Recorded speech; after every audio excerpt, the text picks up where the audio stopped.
மாணவர்களின் பாடநூல்களை பழைய காகித கடைக்கு விற்ற லொரி சாரதி உட்பட 5 பேர் கைது.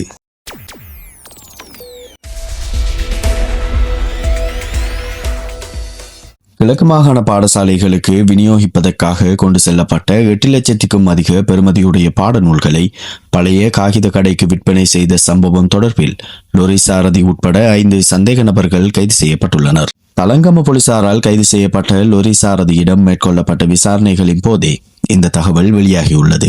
கிழக்கு மாகாணத்தில் உள்ள பாடசாலைகளுக்கு விநியோகிப்பதற்காக 1ஆம் தரத்திற்கான 3ஆம் தவணை தமிழ் மொழி செயல் நூல் மற்றும் பாடநூல்கள் கடந்த மே மாதம் 24ஆம் தேதி கல்வி வெளியீட்டு திணைக்களத்தினால் கையளிக்கப்பட்டிருந்தன. எனினும் பாடநூல்களை கொண்டு செல்ல பொறுப்பேற்ற லொரி சாரதி அவற்றை அளவு பகுதியில் உள்ள ஒருவருக்கு விற்பனை செய்துள்ளார்.